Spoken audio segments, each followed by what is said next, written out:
part of bone and 1% present in the blood and extracellular fluid. That means we already know we have around 1100 gram of calcium in our body. Out of that, 99% of the calcium present in the bone, and some in teeth, and some rest of 1% in extracellular fluid, that is blood and other body fluids. Calcium distribution in blood, we have distributed in 2 or 3 segments. 45% of circulating calcium is a free calcium. That means we have a total calcium in our blood that is around 8.5 to 11 milligram per deciliter. Out of that, suppose I have a 10 milligram of calcium in my blood. That is total calcium actually. But in that total calcium, there are different types of calcium. One is free calcium. That means it's not binding with any other molecules. That is around 45%. Referred as ionized calcium or free calcium. We say free calcium or ionized calcium. 40% is bound with protein, albumin. That means 45% free, 40% bound with albumin, and the rest 50% is bound with other molecules except protein or albumin, that is bicarbonate, citrate, phosphate, lactate, etc. That means if we see 55% is bound calcium and 45% is free calcium. That free calcium is called ionized calcium. The rest is called bound calcium. When we measure all these calcium together, that is called total calcium. And generally, when we do test in biochemistry laboratory, we measure calcium. That means generally total calcium. We are not going to separate ionized calcium or bound calcium or something like that. But in some cases, if clinician required individually ionized calcium and total calcium, that time we measure different way ionized calcium and total calcium. The process and the principle are totally different to measure calcium, total calcium, and ionized calcium. To measurement of ionized calcium is more expensive and needs extra additional special type of instrument. And remember this one, that last comment in this slide. See, concentration of these anions change dramatically during surgery or critical care, and therefore ionized calcium cannot be reliably calculated from total calcium measurement. That means, suppose I said the 45% of ionized calcium is present. That means why we need to measure if we know that that is 45%? Suppose my blood calcium is 10 milligram per deciliter. 45% of that is 4.5 milligram of calcium is ionized calcium. It's easy to calculate. But it's not always true. Especially in such situations, suppose a patient have a huge surgery or trauma. In that case, this calculation will not work. This calculation will work only in a normal condition, not in surgical process or other trauma. That's why during surgery or huge blood transfusion or huge blood loss, that time we don't go for this calculation. This is just for reference. And that time we need direct measurement of this ionized calcium in clinical laboratory. And yes, ionized calcium, it is important to maintain ionized calcium because decreased ionized calcium impairs myocardial function and also cause neuromuscular irritability. That means the actually functional calcium or active form of calcium is ionized calcium. That's why we need this in particular range. And when it is decreased, neuromuscular irritability is there, which may become apparent as an irregular muscle spasm called tetany. Yes, if there is a low ionized calcium, there is a risk of this neuromuscular irritability and tetany. And regulation of calcium. Today's main focus is in our regulation of calcium because it's homeostasis, and we will discuss how calcium is that precisely regulated in our body.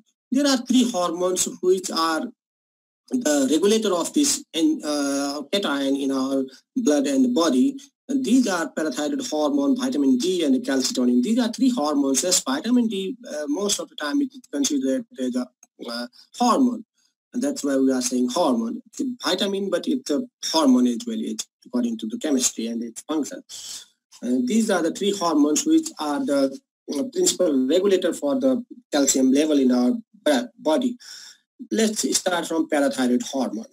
Parathyroid hormone is a linear polypeptide having 84 amino acids residues. That means it is made up of with 84 amino acids. It is secreted by the chief cells in the 4 parathyroid gland just behind the thyroid gland. Plasma ionized calcium acts directly on the parathyroid gland in the feedback manner to regulate the secretion of parathyroid hormone. That means that the level of this ionized calcium in the blood is detected by this parathyroid gland, because there are a sensor. In the electronic language there are sensor, but in the biological language there are some receptor who detect directly how much ionized calcium is moving in the blood. On the basis of that, parathyroid gland start releasing their hormones. A decrease in ionized calcium leads to increase the parathyroid hormone secretion, and it's decreased within the increase in calcium concentration. That means it's a very good feedback mechanism is there. If free ionized calcium is low in our blood, that time this parathyroid hormone is increased in secretion. And when there is a sufficient amount or very high amount of ionized calcium in the blood, that parathyroid gland again detect and they stop or decrease the release of this parathyroid hormone from parathyroid gland. This is how parathyroid hormone control calcium level in blood. And parathyroid hormone exerts 3 major effects on both bone and kidney. That means the effect of this parathyroid hormone, there are mainly 3 types of effect. In bone, parathyroid hormone activates resorption, bone resorption. That is a process in which activated osteoclasts break down bone and subsequently release calcium into the extracellular fluid. That means when there is a low amount of calcium in our blood, that time our bone starts decaying. That is called bone resorption, and from that bone where calcium is stored, that calcium comes into the blood and the blood calcium level is maintained. That is promoted by this parathyroid hormone bone, and subsequently release calcium into the extracellular fluid, that is blood. And in kidney, another regulation is in kidney, parathyroid hormone conserves calcium by increasing tubular reabsorption of calcium ion. Yes, calcium is there is only one side for in and one side for out for calcium molecule. Inside, that means only our diet is the only source where we can get calcium and we can absorb from intestine. And the urine is the only route where it can be excreted through urine. That's why when there is a low calcium in our blood, that time kidney detect that there is a low calcium level and simultaneously start reabsorption of calcium in a high amount, so that low calcium will be excreted in urine and more calcium is reabsorbed from the kidney. And third one is increase the formation of 1,25-dihydrocholecalciferol by increasing the activity of alpha-1 hydroxylase enzyme in the kidney. That means it also increases the formation of 1,25-hydroxycholecalciferol. That is a intermediate form of vitamin D, and it increased the activity of alpha-1 hydroxylase enzyme, which is required for the synthesis of active form of vitamin D. That means it also helps in the synthesis of vitamin D, reabsorption of the calcium from nephron or kidney, and the first one, that is, yes, we know that stimulate the bone resorption. These are the 3 functions conducted by this parathyroid hormone when there is a low amount of calcium in our blood. Yes, see, whatever we just said, see, we have this thyroid gland, and for these structures, yellow color, these are parathyroid hormone gland just behind the thyroid gland, this shield-like structure, and there are 4 pin-like structure we can see. These are parathyroid gland. And when there is a low amount of calcium, this parathyroid gland easily detect that there is a low calcium. That time they start releasing parathyroid hormone, and parathyroid hormone start stimulating the bone resorption for calcium. They start to reabsorption of calcium, maximum reabsorption of calcium from urine by kidney, and the optimum absorption of calcium from the diet in the intestine. These are the functions led by the parathyroid hormone. And when there is a sufficient amount of parathyroid hormone, it again detected by the parathyroid gland, and they stop parathyroid hormone releasing or they reduce the secretion of that hormone. This is how parathyroid hormone regulate calcium homeostasis in our body. Next, vitamin D. Yes, after that parathyroid hormone, vitamin D is another hormone which regulates calcium homeostasis in our body.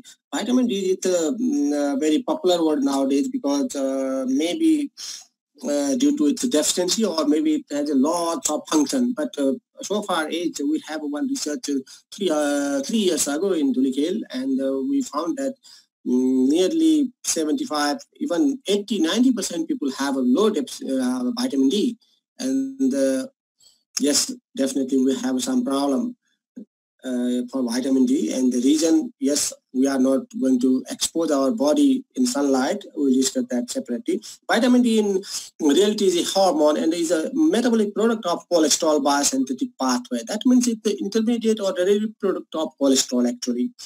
Vitamin D, cholecalciferol, is synthesized by de novo by the exposure of skin to sunlight that converts 7 dehydrocholesterol to vitamin D3. Vitamin D3 is then converted in the liver to 25-hydroxycholecalciferol by the enzyme 25-hydroxylase, still is in active form. And then now this 25-hydroxycholecalciferol is in the blood test used to assess adequacy of vitamin D stored in the blood. That means we can measure this 25-hydroxycholesterol in our blood. If it is sufficient, definitely it will convert into the D3 or active form of vitamin D. In the kidney, renal alpha-1 hydroxylase enzyme, that 25-hydroxy D3 to form 125-dihydroxycholecalciferol. That means in kidney, this inactive form of 25-hydroxycholecalciferol converted into 125-dihydrocholecalciferol in the presence of enzyme alpha hydroxylase, which was stimulated by the parathyroid hormone. If you remember just the previous slide, we said this hormone is stimulated by the parathyroid. This enzyme is stimulated by parathyroid hormone. That means this parathyroid hormone and vitamin D, they are interlinked with their function. Yes, the biologically active form of PTH stimulates this enzyme. Yes, and now this 125-hydroxycholecalciferol is the active form of vitamin D. This is how vitamin D is synthesized in our body. Yes, what we said, just see, when we are in the sunlight, in the presence of sunlight, there are some UV rays. In the presence of that UV rays, this 7-hydroxycholesterol is converted into D3, and that D3 goes to liver. In the presence of 25-hydroxy, it converted into 25-hydroxycholecalciferol. Now it again goes to kidney. In the kidney, that enzyme hydroxylase is there, and this 25-hydroxycholecalciferol converted to 125-dihydroxycholecalciferol, which is the active form of vitamin D. This is how vitamin D is synthesized.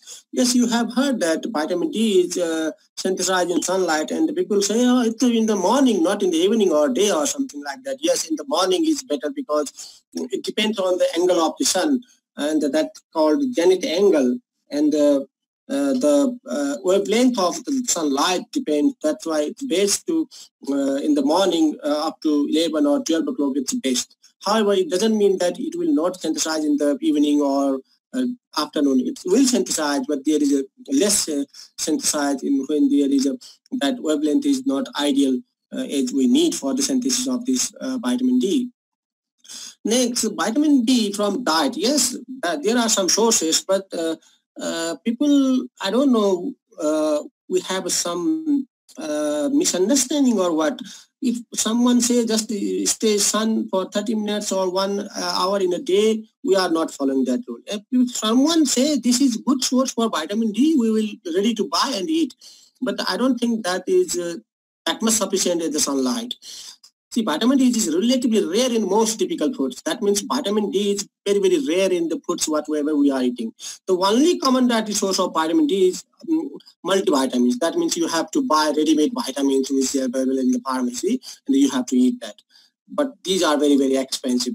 Nearly 50 or 60 rupees for one sachet, which has to be eaten in every week. That's really expensive for poor people. and other supplements and vitamin D fortified milk is another source, but fortified milk is very, very expensive. That is not available generally not available in the market of these Asian countries, especially Nepal and India. However, in the developed countries, many people they don't have time to take sun bath. They just enjoy this fortified milk, but that is very, very expensive. That means that vitamin D is already added in the milk. That's all. Cod liver oil is also source of vitamin D. Yes, this is one fish which has a comparatively high level of vitamin D, but this is again very, very expensive. That's why the best source for vitamin D is just to have a sun bath every day, 30 to 45 minutes. That is enough. Yes, next, the action of vitamin D. Why this is, how this act? It enhances the calcium absorption from the intestine. Yes, it promote or it encourage the absorption of calcium from intestine when we are taking calcium in our diet. That vitamin D encourage for the maximum absorption. It facilitates calcium reabsorption in the kidney. That means yes, calcium generally excreted from the urine. And when we have a deficiency of this calcium, that time if we have a sufficient amount of vitamin D in our body, that time it can reabsorb calcium from the urine, or it encourages the kidney to reabsorb or maximum reabsorption of calcium from the kidney. Increase bone calcification and mineralization. Yes, if we have a sufficient amount of vitamin D, there is a high chances of strong and healthy bones. In excess, mobilize both calcium and phosphate. When there is an excess, it mobilize bone calcium and phosphate. Yes, these are the basic function of vitamin D. Yes, see how it shows in chart. Suppose there is a hypocalcemia, that is the low level of blood calcium. That is detected by the parathyroid hormone and the release parathyroid hormone, and then they act in kidney, they act in bone, they also act in intestine, that is small intestine, and they act in the kidney and the release of that hydroxylase enzyme, and that help reabsorption of that calcium. And this is how vitamin D and the parathyroid hormone work together for the homeostasis of calcium. This is very, very easy chart, and I will send you in the email, and you have to try to memorize it, because in the exam when we ask how calcium is homeostasis in our body, that time if you just draw the diagram, it saves your time, and it is more easy to the examiner to understand what you are writing, rather than just writing lots of things in the essay. That's why diagrammatic answers are more reliable than the essay compared to essay. And third and the last hormone for the regulation of the calcium is calcitonin. Yes, this is another hormone. Calcitonin is 32 amino acid polypeptide. Like we said, parathyroid hormone is 84 amino acid residue. Here are 32 amino acids secreted by parafollicular cells in thyroid gland. That means thyroid gland, except the thyroid hormone, it also secretes calcitonin having 32 amino acids. It tends to decrease calcium concentration, and in general it has effect opposite to those parathyroid hormone. That means whatever vitamin D or parathyroid hormone are doing, the calcitonin has just the opposite action. That means when there is a high level of calcium, it encourages to decrease the calcium level. That's why we are saying it has just opposite effect of PTH and vitamin D. It is not secreted during normal regulation of the iodized calcium in the blood. That means these calcitonin are not regularly secreting like vitamin D and parathyroid hormone. They only secrete when there is a low level of ionized calcium in blood. Increased concentration, there is high, not low. Increased concentration of calcium in blood leads to secretion of calcitonin from the medullary cells of thyroid gland. Yes, when there is a high level of calcium in our blood, that time calcitonin released from thyroid gland. It lower calcium by inhibiting the action of PTH and vitamin D. That means sometimes we ask how calcitonin regulate calcium. That time you have to remember the function or the mechanism of vitamin D and parathyroid hormone, how they encourage calcium homeostasis. Just the opposite of that is performed by the PTH. That means we just learned that PTH and vitamin D, they encourage absorption of calcium from intestine. They encourage reabsorption of calcium from kidney. They also promote bone reception of calcium. But calcitonin just opposite, or inhibit the function of vitamin D and the parathyroid hormone. That is how our blood calcium goes down when there is a very high level of calcium in our body. This is how calcitonin works. Next, organs involved in calcium homeostasis. Now we already learned 3 hormones, that is parathyroid hormone, vitamin D, and the calcitonin. These are the 3 hormones which are involved in the regulation of calcium. Similarly, 3 organs are also involved, that is intestine, bone, and kidney. We already discussed that. Yes, small intestine that absorb calcium, bone that for the resorption of calcium, kidney reabsorption of calcium when it is excreted in the urine. Yes, see, dietary calcium, the only in, that means from the diet is the only source from which we can get calcium.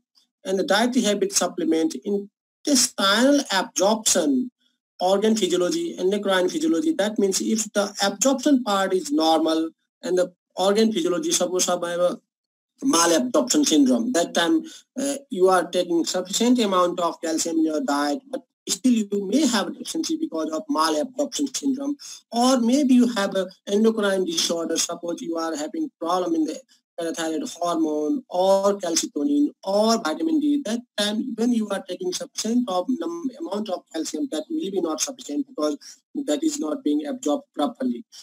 And ultimately then that goes to blood, and blood calcium level may be high, may be low. It depends on how bone and other endocrine hormones are working, how kidney is working.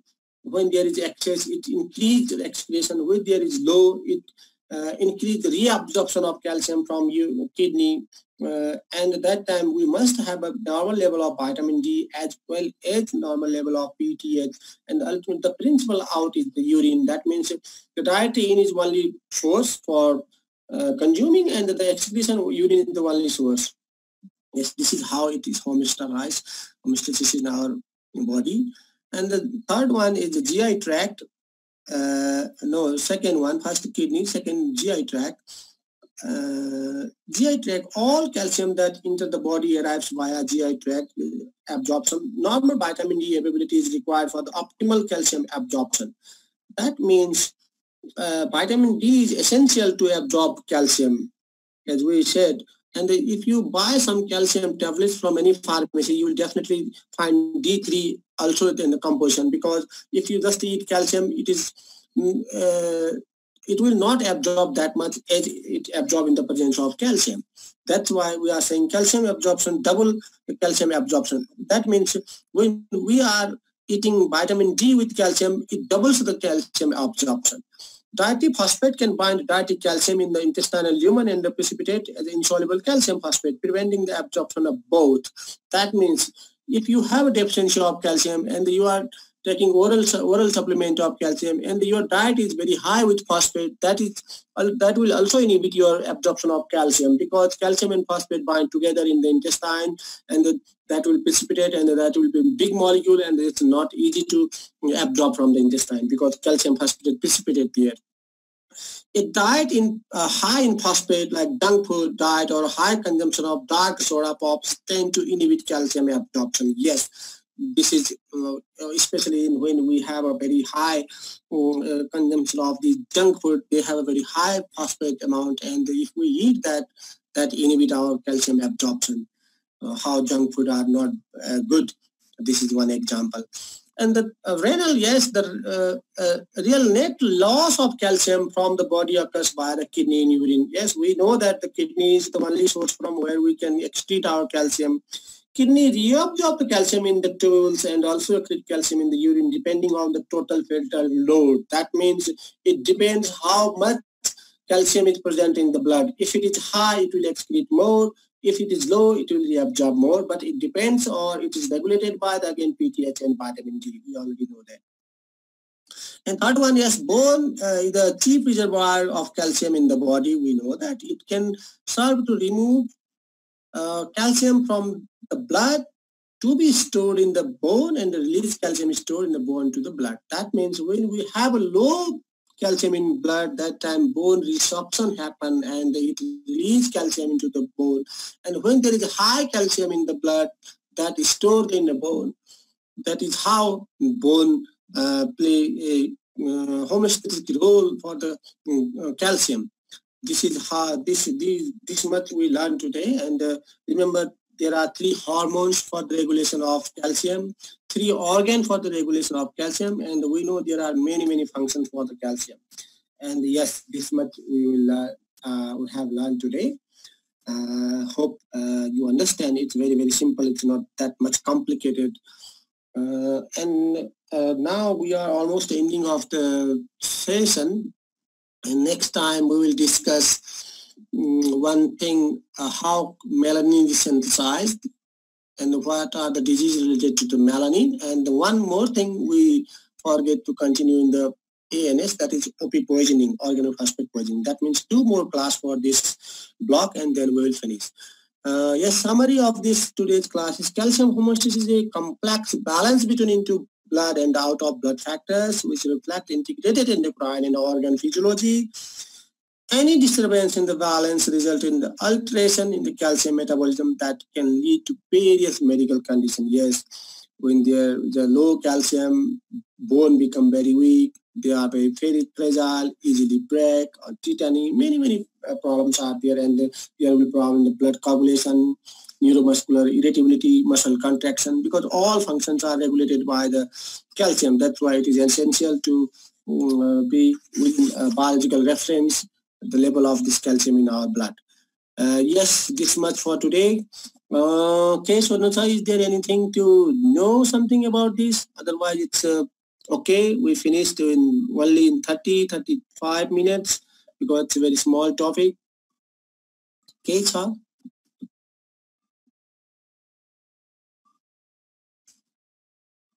के छ बुझ्नुपर्ने नभए यो mail गरिदिन्छु म आजको यो है yes sir ठीक छ यो इम्पोर्टेन्ट चाहिँ छ है हजुर हस् सर यो इम्पोर्टेन्ट छ है यो फिजियोलोजिकली पनि बायोकेमिकली पनि यो चाहिँ एक्जाममा आइराख्ने हो त्यसले गर्दा यो यहाँ जान्नु भयो भने पछि एन्डोक्राइनमा पनि काम लाग्छ किनभने हामीले पीटीएस भिटामिन डी अलिकति पढ्यौं हैन त्यसले गर्दा this particular class is very important आज जे हामीले सिक्यौं हैन ठीक छ अरु के छ हो सर ल के छ भने लेखेर पनि पढ्न मिल्छ भनेर पनि सोध्न मिल्छ ठीक छ ल त्यसो भए हामीले आजलाई पनि अलिकति छिट्टै सकाइदियौं है त हुन्छ सर ल have a good day bye bye bye bye sir bye bye sir